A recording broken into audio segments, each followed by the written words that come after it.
My turn. Good morning. I am excited to talk to you today about my personal journey with climate justice, a concept that has intrigued me since I first started hearing those two words together just a few years back. Now, I've always supported a healthy climate and worked to minimize my carbon footprint. And I've sought to right the wrongs I see in the world, to speak up for justice. But I saw my climate work on the one hand and my justice work on the other hand as two different things that I did on different days, one at a time. And it was only recently in the past few years that I really started thinking about climate justice as having its own distinct identity. And I was pretty excited at first, like, how does that work? How can these two ideas enrich and inform each other and become greater than the sum of their parts? So I went to trainings and I questioned everyone I could, and I was disappointed to find that clear, pat answers accompanied by nice, tidy definitions and examples simply weren't appearing. No aha moments for me.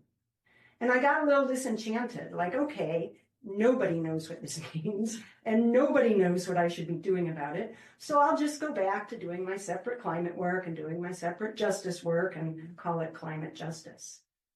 I mean, it seems so simple, right? Climate change dooms the whole planet. And the people suffering first and worst are the ones least responsible for causing the crisis. How can we change the mindsets at the root of this injustice? Well, let's just roll up our sleeves and fix this. I went to a climate justice conference at Southern Oregon University 2 years ago, which was kind of a turning point for me. The room was full of local indigenous leaders from Oregon, California, and Nevada, which was pretty wonderful and also a bit challenging for me. I know that traditional indigenous knowledge has to be an important factor in finding our way forward. And at the same time, I was still hoping to find that thing, that clean, clear instruction manual for becoming a climate justice activist. Teresa Cisneros was the keynote. She spoke from the heart. She told her story, and she was honest. She did not provide me with any checklist, but she did say some important things that stuck with me. Among them, to be honest, we really don't know what the hell we're doing. No one group of people has all the answers. Don't be afraid to upset people. Don't be afraid to be afraid. And don't be afraid of any power dynamic. And I'm sitting there thinking, oh, this is messy. Of course I'm not finding clear, pat answers and nice, tidy definitions and examples. Climate justice can almost be defined by how complex and interconnected it is. It was nearly an aha moment, except that perhaps I should stop looking for aha moments. Who really needs them? Just show up, work from the heart, and do what needs to be done. If I find myself thinking, I've got this, I'm probably wrong. I felt a good tension at this conference between empowerment and disempowerment. There were sessions where I heard enthusiasm from some about new technologies, alongside skepticism from others about false solutions. In one breakout session on resilience hubs, a young woman whom I'll call Felicia said, this whole concept needs to be rethought. There needs to be something sacred at the heart. But I get that this is just an activity, so I'll let you carry on.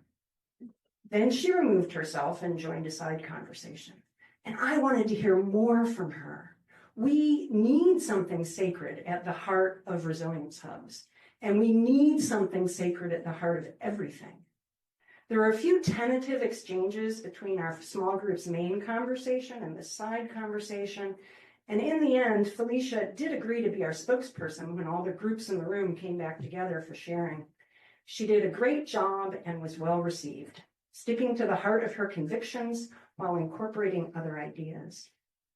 Although, as I say these words, I wonder if great job and well received sound a little condescending, and if they might be part of my neat, tidy mindset that is found near the root of the problem.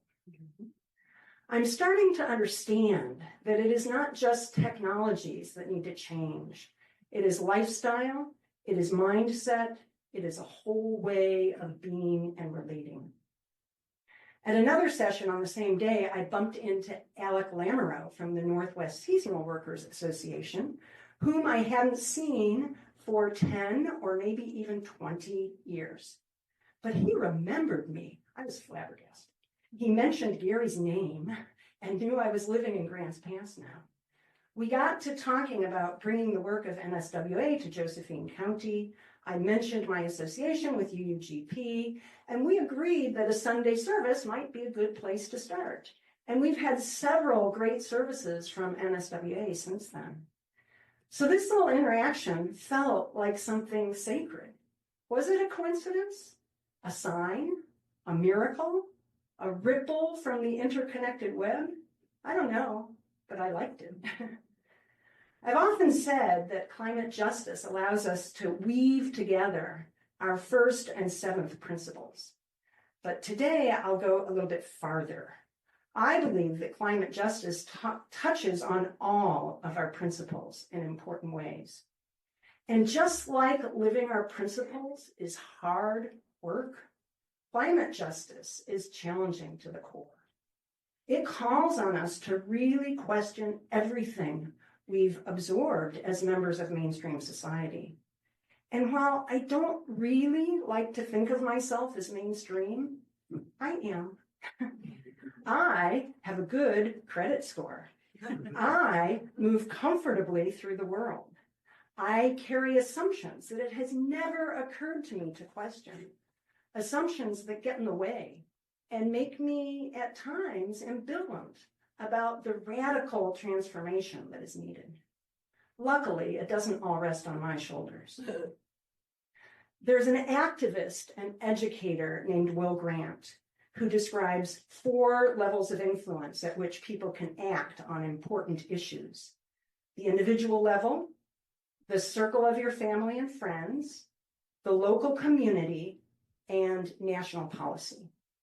All 4 of those levels matter, inform each other, nourish each other, because all are part of the same interconnected system. And still, he maintains that we have the greatest influence at that 3rd level of local community. And this inspired me a year or so before the Climate Justice Conference at SOU to step a little further into the local community and to add my voice to the request that the Grants Pass City Council form a sustainability and energy action task force. I had never spoken in front of City Council before, and I don't think I'd ever even attended one of their meetings. But I knew this item was on the agenda. I was aware of it because I knew Tom Bradbeer. Tom had visited a Sustainable Rogue Valley meeting and said that a statement from our group would be most welcome. So we brainstormed some talking points right there. I wrote a draft 3-minute statement. Others offered feedback, and I spoke before City Council. I was nervous, but I did a great job, and I was well received. All nice and neat and tidy. The task force was formed on a unanimous vote, and our group of 12 met from February of 22 until May of 23. We had the help of an AmeriCorps intern named Allegra Starr, whom the city supported, and we wrote a sustainability and energy action plan for Grants Pass, which was adopted in May of 2023 on a 7-1 vote. Dwayne Juncker was on board by then. Our plan for the city is 198 pages long, with lots of data and beautiful illustrations. Allegra honestly did a great job and was well received. If you haven't seen it yet, it's still posted on the document center of the city's website. or you can find it under the resources tab of the Sustainable Road Valley website. And in fact, I have a copy right here if you want to pick it up and browse through it after service. Our mission as a task force was to analyze city facilities and operations for potential sustainability concerns, to research solutions, propose goals, and offer recommendations. We focused on buildings, transportation, materials, and natural systems. One of our members, Matt Rosen, modified a computer program provided by the EPA to translate city utility bills into city carbon emissions. And this allowed us to project emission reductions and cost savings based on proposed projects. Our recommendations ranged from insulation to solar fields to zero emission vehicles to incentivizing sustainable employee commute decisions to waste reduction to enhancement of the urban forest. There's a lot of good stuff in this plan. One of our recommendations was to form a permanent Sustainability and Energy Action Committee to monitor data and report to City Council. The committee was approved in May of 23 on a 7-1 vote, although it took over 6 months to appoint committee members. And our first quarterly meeting as a committee rather than a task force was January of 2024. We met 5 times. We analyzed a couple of feasibility studies involving solar fields and electric vehicle charging stations, and we were disbanded in January of the following year, this year. And now we get to the good part. We are no longer a city committee, so we regrouped, and now we're a community team, and we continue our work. As of last February, the Grants Pass Energy Action Team, or GPEAT, which rhymes with three-peat, if you get it, task force, committee, community team, meets on the 3rd Monday of each month, right here in this sanctuary. And our next meeting just happens to be tomorrow night at 5:30, and anyone who is interested is invited to join us. We share food, potluck style, we share ideas, sociocracy style, and we support the transition to efficient, clean, renewable energy throughout our region. One project that I'm excited about is an exploration of the possibility of a community solar project on the former Foothill landfill site just east of Grants Pass. It makes good sense to build a solar array on a former landfill. It's one of the few productive things that the land can be legally used for. And community solar is exciting. Here's how it works. Owners would fund the project by purchasing solar panels in the array and then see credits on their home or business electric bills for the energy that their panels produce, at least 10% of which would have to be sold to low-income subscribers at a reduction of at least 40% compared to utility electricity price.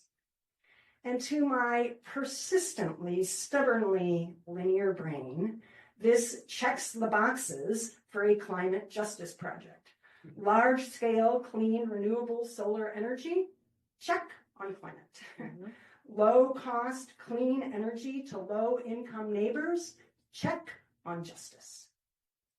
We're fortunate in this valley to have Solarized Rogue willing and able to help with this project. And there are a couple of hurdles we need to clear. First, the city owns the property and would have to agree to lease it, but they can't use it for anything else, so maybe they'll agree. Second, we need to raise several $1,000s in initial funding to get the project started. And these two hurdles are what we're kind of immersed in right now, and part of what we'll be talking about at tomorrow night's meeting. So we'll see how all this unfolds. I find the progression from city task force to city committee to community team kind of hopeful. When we got canceled by the city council in January, it was discouraging. But that turned out to be precisely the point where things started getting interesting and empowering. We're all local citizens who can meet and discuss and advocate for anything we want. We don't need the city's blessing to do that. And not being constrained by our city-defined mission opens up new windows of possibility. Community solar did not fall under our mission when we were a city committee focused on city operations exclusively. Now, community solar does rely on technology, but it's also about sharing. It is an invitation, or it carries an invitation to think about how we might do other things differently in our lives together. So in the Serviceberry again, Robin Wall-Kimmerer asks, how do systems change? How can we move toward the just communities we need and want? And her answer draws on her knowledge of botany. Complex systems can change in two ways: gradual succession and sudden disturbance. She says, indigenous land stewardship relied on humans using carefully calibrated kinds of disturbance to create a living mosaic in different stages of recovery. Disruptions create gaps, openings, and edges between the new and the dominant. I want to see emerging gift economies nurtured in the gaps carved out of the overbearing market economy. Yes, I want that too. And perhaps I can be most effective by staying alert and ready to move into those gaps, openings, and edges wherever I find them, and be willing to try something new. Last September, the Social Action Team hosted a climate justice revival right here in this room. It was fun. Some of you were there. 17 UUs and friends, and even more if you count the puppets that Jerry brought, got together for an enriching afternoon centered on seeing the climate crisis, not through carbon tunnel vision, but as part of a larger interconnected web of challenges and opportunities for our community and our planet. Hundreds of other UU fellowships did the same thing at the same time, and it was pretty cool. I'm going to grab a visual aid for a moment. At our revival, we identified a diverse group of challenging realities facing our community. And you probably won't be able to read this, so I'm just kind of showing you it. It was on probably 6 or 8 of these to begin with, and then Mar compiled all that information, and I redrew them onto single sheets that have been adorning the Green Sanctuary corner, and we'll be back there during the potluck if you want to take a look at them. But the challenging realities we identified include poverty, scarcity, health, housing, food, water, pollution, education, discrimination, fear, separation, distractions, and the ever-present desire for easy solutions. It can be an intimidating list, and it just keeps coming back to the messiness of interconnected problems. But we can draw strength from this interconnected jumble of woe, because when so many problems are linked, it means we can pick any strand and start anywhere we like to work on untangling the mess. One more visual aid.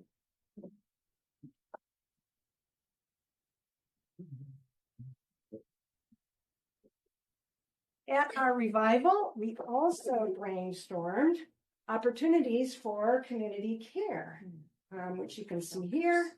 And these include specific ideas around inclusiveness, collaboration, sharing, participation, and advocacy.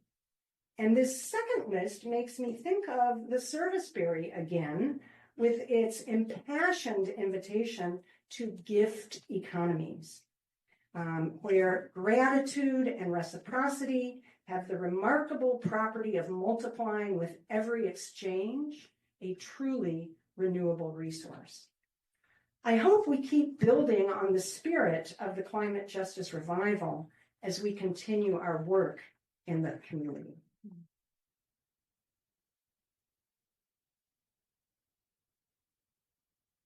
So I'm going to close with a brief reflection on our 7 principles and how they relate to climate justice.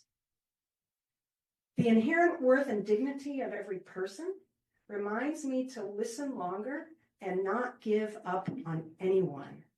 Because, as we know, as Robin Wall Kimmerer says, all flourishing is mutual. In fact, that's the back of the service berry. All flourishing is mutual. Justice, equity, and compassion in human relations reminds me that every human interaction is an opportunity to model the world I want to live in. Acceptance of each other and encouragement to spiritual growth reminds me that invitational language and behavior are some of my best tools as an activist. The free and responsible search for truth and meaning reminds me that it's okay that I don't have a neat, tidy handle on climate justice. I'm still growing. The right of conscience and the use of the democratic process remind me of Will Grant's 4 levels and help me remember local community and national policy as I'm making my individual climate justice journey and engaging with friends and family. World community with peace, liberty, and justice for all reminds me not to give up on big aspirations as I'm working hard on more achievable goals. And the interdependent web reminds me just how connected we all are to everything else in the universe. It reminds me to stay humble. This does not all land on my shoulders. There is a great chain of climate justice work that started long before me and will continue long after I'm gone. My job is simply to ensure that the chain does not break at my link. And I'm paraphrasing Loretta Ross here, who has been inspiring me lately. So I started off seeking a simple definition of climate justice and a tidy list of things to do to make progress. And I ended up somewhere far more interesting, a place where messiness and complexity are empowering, and how I choose to be is just as important as what I choose to do. It's an honor to be on this journey with the rest of you. Thank you.